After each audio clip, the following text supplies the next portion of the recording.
Boa tarde. Hoje é quinta-feira, 30 de junho, e o Senado Notícias está no ar. O plenário do Senado deve votar hoje a proposta de aumento do Auxílio Brasil e do Vale Gás, inclusão de novos beneficiários, voucher de R$ 1.000 para caminhoneiros e subsídios para transporte de idosos e etanol. O texto estava na pauta desta quarta-feira, mas a pedido de parlamentares, a votação foi adiada. O texto original da chamada PEC dos combustíveis previa a compensação da União para os estados que baixassem a zero o ICMS sobre óleo diesel e gás. Mas o relator apresentou uma proposta substitutiva, com novas iniciativas para conter o preço dos combustíveis. São elas: a criação do voucher caminhoneiro, auxílio diesel de R$ 1.000 para transportadores autônomos de cargas, elevação do auxílio gás de R$ 60 para R$ 120 a cada 2 meses, aumento da base de beneficiários do Auxílio Brasil, zerando a fila de espera do benefício, com um acréscimo de R$ 200 no auxílio até o fim do ano, que passa de R$ 400 para R$ 600. Compensação aos estados pela União da gratuidade de idosos no transporte público. Foi mantida do texto original a compensação financeira aos estados que derem crédito de ICMS aos produtores e distribuidores de etanol, para estimular a competitividade do álcool. Os benefícios serão pagos a partir de julho e agosto, até dezembro deste ano. Custarão R$ 39 bilhões ao governo e serão financiados com os recursos do Fundo Social, dividendos da Petrobras e receitas dos leilões do pré-sal.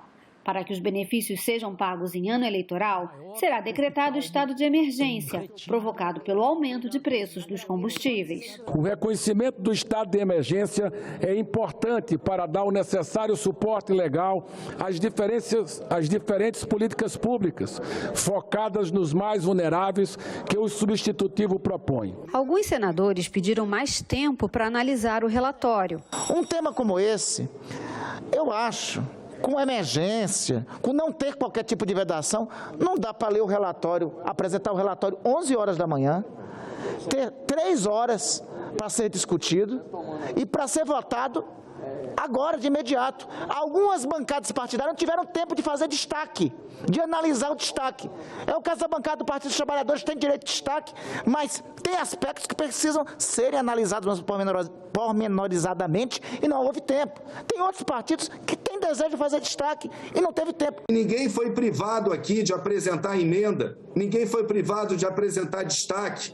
Eu estou me dedicando a esse texto desde a reunião de líderes, assim como todos que leram e construíram juntos. Apesar dos argumentos do líder do governo, o presidente do Senado, Rodrigo Pacheco, decidiu adiar a votação para esta quinta-feira. Então me parece, pelos pronunciamentos, que todos concordam com as medidas que estão sendo colocadas, desde que haja uma segurança em relação a não se tratar de um cheque em branco que seja expressão pura de irresponsabilidade fiscal, o que nós não faríamos no Senado Federal, como não fizemos na PEC emergencial, como não fizemos na PEC dos precatórios e como não faremos nessa PEC, queira chamar emergencial ou não, mas nessa PEC 1 e na PEC 16.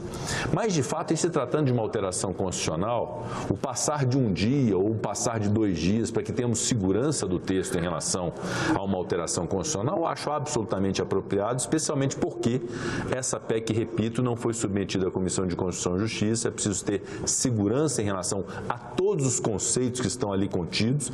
Pode ser, eventualmente, que nesse espaço de horas se identifique alguma medida outra que possa ser adotada, com a adesão, inclusive, do governo e do Ministério da Economia, para poder atender um setor específico, um segmento da sociedade específico que tem igual dificuldade. Então, eu considero que a ponderação feita pelo líder Randolph Rodrigues, pelo líder Jean Paul Prats, com a adesão de inúmeros outros senadores, que eu não vou nominar, mas foram vários aqui, o Alessandro, o senador Tasso Gereissati, o senador Eduardo Braga e tantos outros, de que possamos ter a cautela de transferir a apreciação para uma outra data. Antes dessa sessão no plenário, Fernando Bezerra Coelho antecipou alguns pontos do relatório que seria apresentado sobre a PEC 1. O senador Fernando Bezerra retirou o principal ponto da PEC original apresentada pelo senador Carlos Portinho, a compensação financeira aos estados que decidissem zerar o ICMS sobre óleo diesel e gás de cozinha. Não se fazia mais necessário avançar em termos de definição de alíquotas, já que o Senado Federal e a Câmara dos Deputados tinham definido a essencialidade dos produtos e serviços de energia, telecomunicações, transporte, né?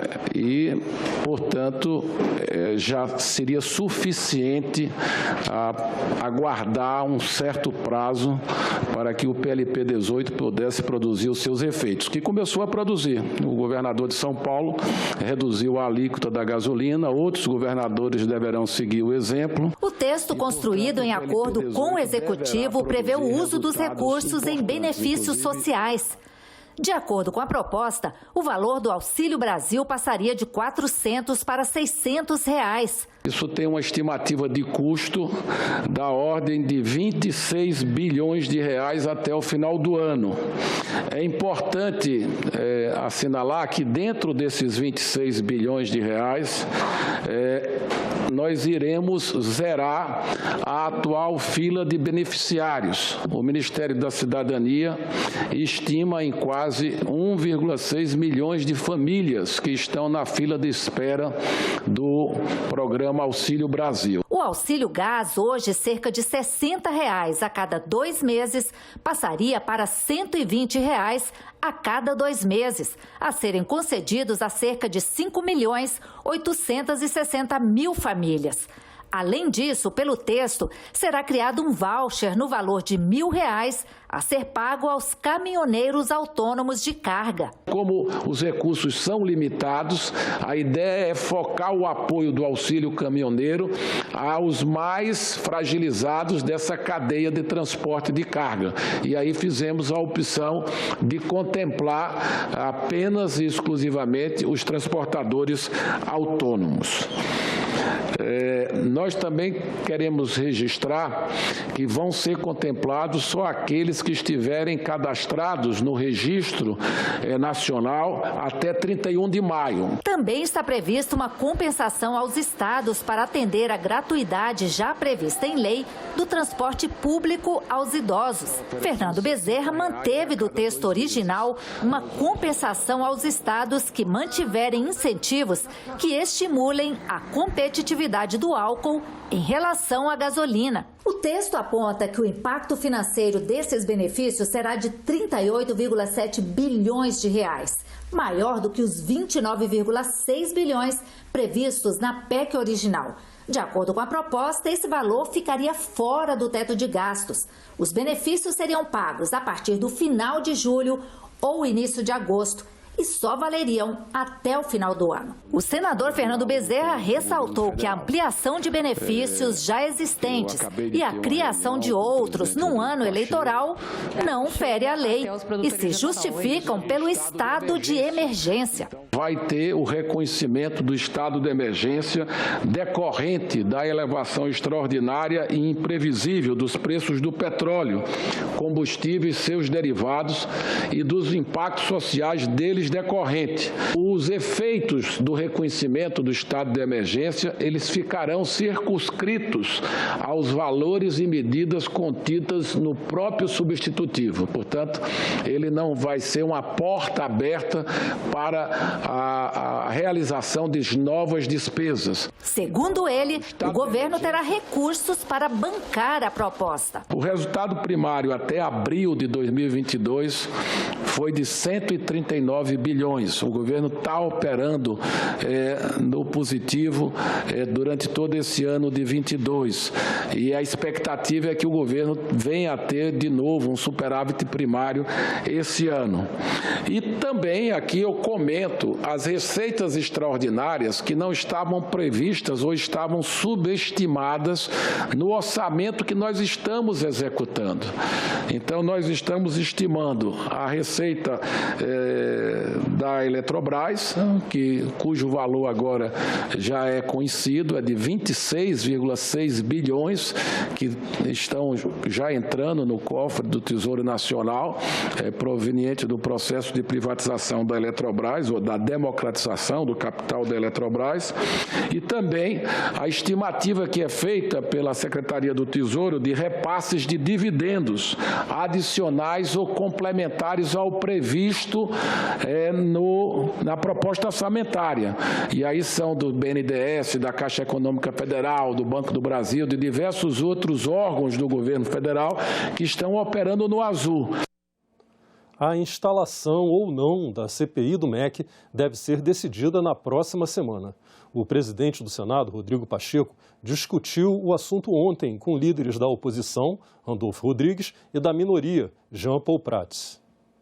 Pacheco terá primeiro uma análise técnica, com a ajuda da advocacia e da consultoria do Senado, e depois uma análise política, numa reunião de líderes. Uma das possibilidades é a fusão da CPI do MEC com a CPI de obras inacabadas na educação, que também já teve requerimento protocolado. Não quero falar por hipótese qual vai ser a decisão dos líderes em relação a isso, mas pode haver a leitura e não haver a instalação no primeiro momento, ou pode haver a leitura e a instalação. Essas hipóteses nós temos que discutir com os líderes partidários e sentir cada um deles, compreendendo o momento que nós estamos vivendo, agosto e setembro, o momento pré-eleitoral, se isso é de se fazer no Senado nesse momento ou não. Nesse momento, há 4 requerimentos de CPI, a CPI das ONGs, de autoria do senador Plínio Valério, que já foi lido, inclusive, em 2019, pendente apenas a indicação dos membros e a instalação. Há uma CPI do crime organizado, requerida pelo senador Eduardo Girão. Uma CPI do MEC, relativamente a obras inacabadas e ao FIES, do senador Carlos Portinho, líder do governo. E agora essa última CPI. Uma análise sobre, primeiro, as circunstâncias das comissões parlamentares de inquérito. Segundo, a eventual, que no entendimento de nós da oposição não existe, a eventual ordem cronológica dessas comissões parlamentares de inquérito. E, além disso, a eventual possibilidade de anexação ou de composição da CPI do esquema de corrupção no Ministério da Educação com a CPI das obras inacabadas. Então, até segunda-feira, há o compromisso da presidência do Senado em proferir ao Colégio de Líderes o despacho sobre os requerimentos dessa comissão parlamentar de inquérito e acreditamos que até terça-feira deverá ocorrer a leitura de todos os requerimentos de todas as comissões parlamentares de inquérito, abrindo-se assim o prazo para que as lideranças partidárias possam fazer as suas indicações. Nossa repórter Carla Benevides está em Atalaia do Norte, no Amazonas, acompanhando a comissão externa que apura o aumento da criminalidade na região norte e as mortes do jornalista Dom Phillips e do indigenista Bruno Araújo. Boa tarde, Carla. Quais as atividades de hoje? Boa tarde para você, Maturana, mas aqui para a gente ainda é bom dia, porque são 11h43 da manhã em Atalaia do Norte. E a gente está aqui com os senadores Randolfo Rodrigues, Fabiano Contarato, Leila Barros e Eduardo Veloso, que junto com deputados federais estão aqui na sede da Univasa, em Atalaia do Norte, ouvindo as lideranças indígenas. São líderes de 5 povos: Marubo, Maioruna, Canamari, Matiz e Culinapano, além de representantes da Univasa, que é a União dos Povos Indígenas do Vale do Jaguari. O auditório aqui está lotado de indígenas que querem muito conversar com os parlamentares que vieram de Brasília para expor as suas demandas e as demandas dos seus povos. À tarde, os parlamentares voltam para Tabatinga para dessa vez ouvir a força-tarefa que está investigando o assassinato de Dom Phillips e Bruno Araújo. Serão ouvidos as polícias militar, civil e federal, além do Exército, Marinha e a Defensoria Pública da União. Essa diligência reúne 2 comissões externas, uma do Senado e outra da Câmara, e o objetivo, Maturana, é investigar o aumento da criminalidade na região norte, especialmente contra os povos indígenas, quilombolas, ribeirinhos e jornalistas. Mais cedo, no momento em que foi realizado o abastecimento do avião no município de Vilhena, em Rondônia, eu conversei com os senadores que estão na comitiva. Vamos ouvir. Nós temos uma programação extensa E é claro, a gente tem também a vontade de falar, né, com os povos indígenas, com todos os interessados, desse interesse do Senado de estar presente diante dessa situação toda. Por que o Vale do Javari foi abandonado? Qual as ações do governo federal? Por que uma base da Polícia Federal nas proximidades foi desativada? Quem está acompanhando e investigando este caso? Por que o trabalho da FUNAI foi desarticulado? Por que a ação do IBAMA foi desarticulado? Essas são algumas das perguntas que a gente quer obter as respostas. Não é somente quem matou Dom e Bruno, é saber as causas de por que Dom e Bruno vieram a ser assassinados. Se o Estado não dá uma resposta eficiente, rápida, isso estimula a criminalidade. E isso nós não podemos permitir. Eu espero que a comissão externa ela acompanhe isso, coloque-se à disposição, elabore um relatório e cobre efetivamente das autoridades do poder público o seu papel constitucional, o seu papel estabelecido no Código de Processo Penal. Muito obrigado, Carla. Um bom trabalho aí na Amazônia. Como vimos há pouco em outra reportagem, a PEC 1 volta a ser analisada hoje pelos senadores. Vamos conferir no telão a pauta completa do plenário na sessão que começa às 4 horas da tarde. O primeiro item é a PEC 1, que prevê aumento no valor do Auxílio Brasil e do Auxílio Gás, além da criação do voucher caminhoneiro. Também pode ser votada a criação da campanha Maio Laranja, que combate o abuso e a exploração sexual de crianças e adolescentes. E ainda a criação do Dia Nacional das Tradições das Raízes de Matrizes Africanas e Nações do Candomblé. Na reunião desta quinta-feira da Comissão de Educação, os senadores aprovaram 3 projetos que dão nomes a trechos de rodovias nacionais e a uma passarela. A BR-222, no Maranhão, entre o cruzamento com a BR-135 e o município de Chapadinha, passa a se chamar Desembargador Federal Leomar Amorim. A BR-158, no Paraná, entre os municípios de Campo Mourão e Roncador, ganha o nome de Estrada Prefeito Horácio Amaral. Já a passarela localizada no quilômetro 275,5 da rodovia Regis Bittencourt, no município de Embu das Artes, em São Paulo, será chamada de Jardim Mimais Embu das Artes. A Comissão Mista de Orçamento aprovou ontem o relatório final do senador Marcos Duval para a Lei de Diretrizes Orçamentárias do ano que vem.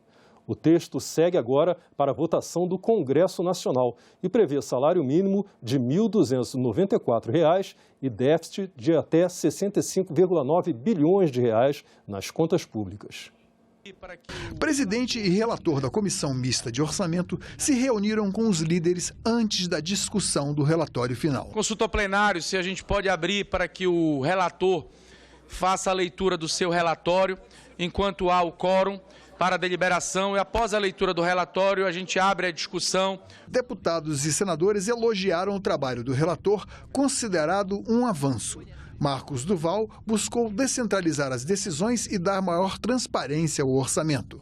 As críticas se concentraram no caráter impositivo das emendas de relator. Ele avançou na transparência quando ele coloca, no seu artigo 77A, parágrafo 5º, que é obrigatório colocar o nome do parlamentar que destinou. Porque falar que veio da sociedade civil, do prefeito e de sei lá mais quem, óbvio que tem um parlamentar por trás, óbvio que tem alguém que tenha que chancelar. Então, eu estou enaltecendo porque avançamos nesse sentido. Eu quero dizer a Vossa Excelência que nós discordamos radicalmente da impositividade da RP9.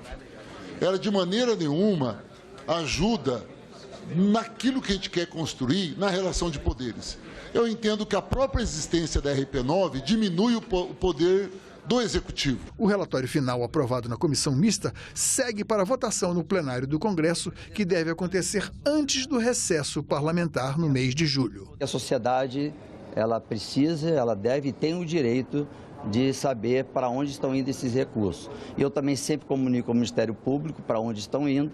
No início, até prefeitos começaram a achar que era denúncia, eu falei absolutamente que não, e eu pedi para que o Ministério Público sempre me acompanhasse na fiscalização.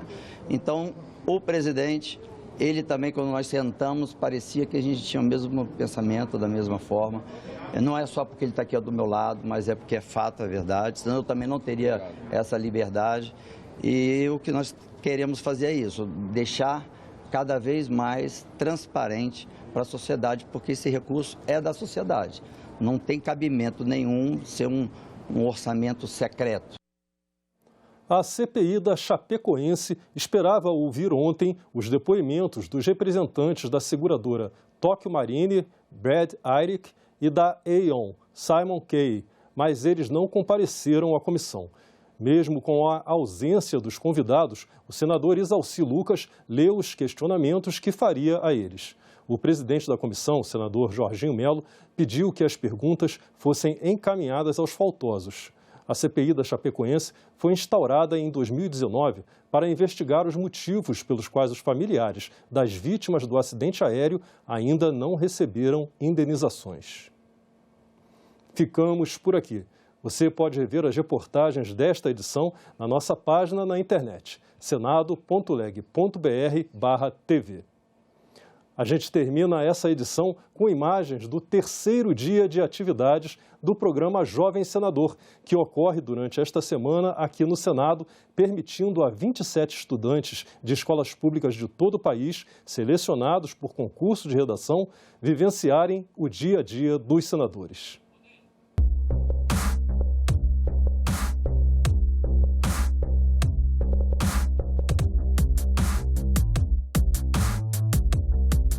Hoje de manhã a gente passou no Congresso Nacional, a gente fez algumas fotos oficiais lá no Congresso.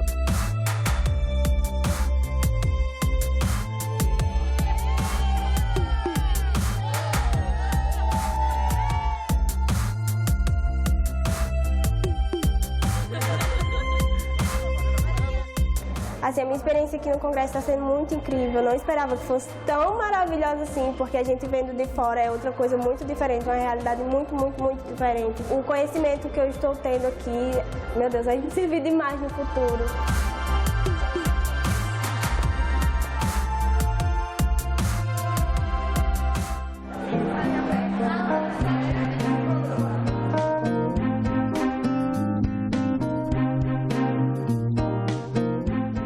Hoje a gente teve uma palestra com o senador do Amapá, Randolfo Rodrigues. Ele falou sobre o bicentenário da independência, que esse ano completa 200 anos. Os senadores eram peões, eram nomeados por Sua Majestade Imperial.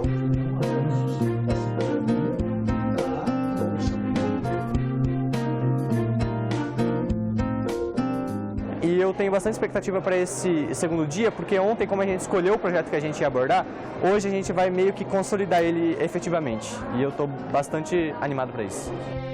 Aqui dentro a gente tem muitas trocas de experiências, trocas de vocabulários, a gente troca muitas opiniões. Com certeza eu vou sair daqui com uma mentalidade completamente diferente, principalmente sobre política. Aqui dentro eu estou descobrindo a política, eu estou conhecendo a política.